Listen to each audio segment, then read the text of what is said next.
Imagine a city draped in history, its ancient streets whispering secrets from centuries past.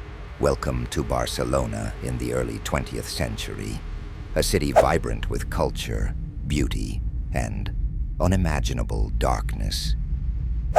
Today we're diving into the spine-chilling story of Enriqueta Martí, a name that strikes fear into the hearts of locals to this day.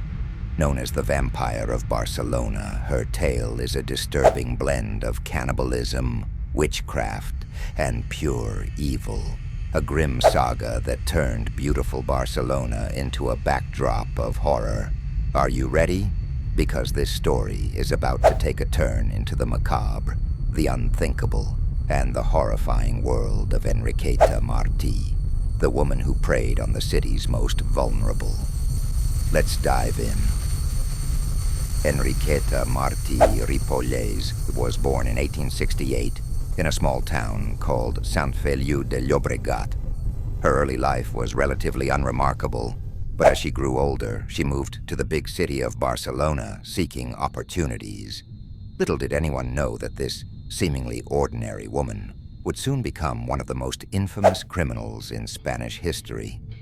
By day, Enriqueta appeared to be just another impoverished woman, struggling to make ends meet. Her facade. She worked as a maid, a nanny, and occasionally a prostitute. But the night revealed her true, horrifying nature. She led a double life, one where she became a practitioner of dark arts, witchcraft, and a predator who sought after innocent children. One might wonder, what could possibly drive someone to such unimaginable evil? Was it hunger, madness, or something even darker? Enriqueta Martí was fascinated, obsessed even, with the idea of obtaining eternal youth and beauty. She believed in the efficacy of arcane rituals, grotesque potions, and the chilling life force of the young and innocent. This belief wasn't just a facade. She performed actual rituals, collecting the blood, fat, and bones of her victims to create her so-called magic potions. She preyed on the streets, her eyes scanning for the city's most vulnerable, children. Her appearance, deceptively motherly, someone you'd never think twice about. But behind that facade was a monster. Enriqueta would lure children to her home with promises of food or shelter, but what awaited them was horror beyond imagination.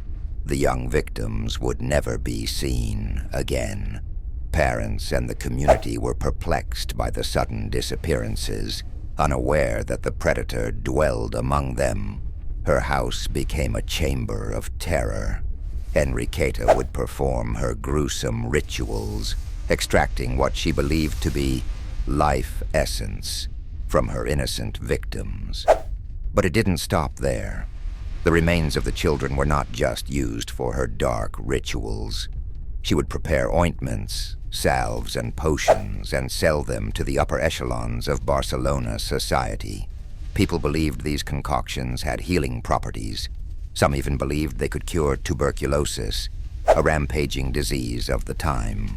Can you imagine? The wealthy, desperate for cures and remedies, unknowingly participating in this ghastly cycle of crime. One would hope these atrocities would come to light quickly, but it took years for Enriqueta's horrifying deeds to unravel. It wasn't until February 27, 1912, that the grim truth was revealed. That day, a little girl named Tereseta Guitar Congost went missing. Her parents were frantic, fearing the worst. It was another child, another disappearance, but this time, fate intervened. A neighbor, nosy by nature, noticed a girl through a window. Teresita with her hair fully shaved. A stark contrast to the girl everyone had been looking for. Suspicions sparked, and the authorities were called. The police raided Enriqueta's home, and what they found was beyond their darkest nightmares.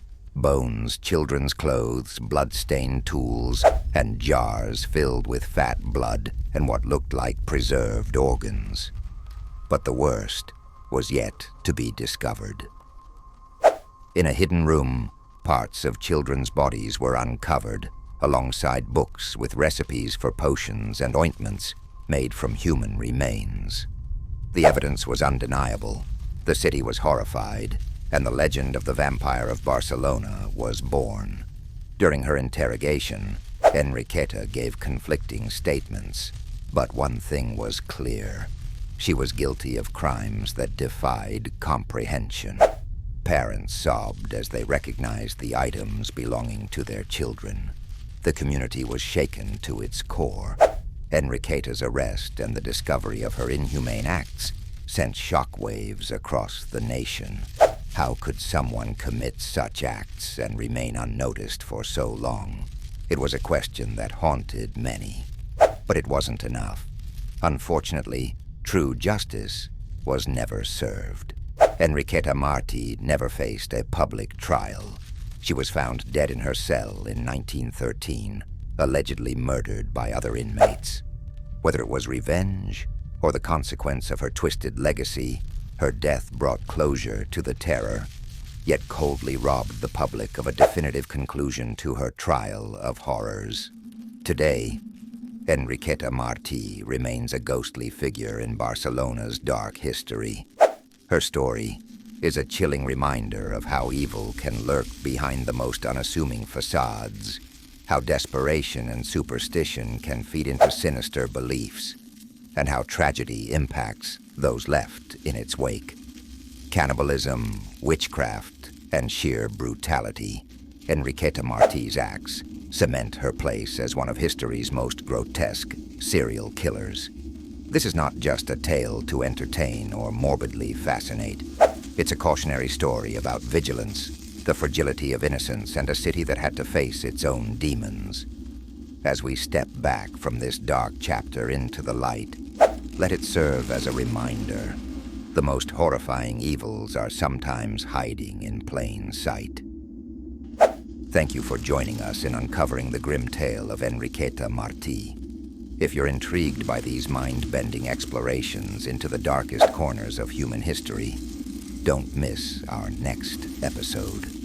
Until then, stay curious, stay cautious, and remember, sometimes reality is stranger and far more terrifying than fiction.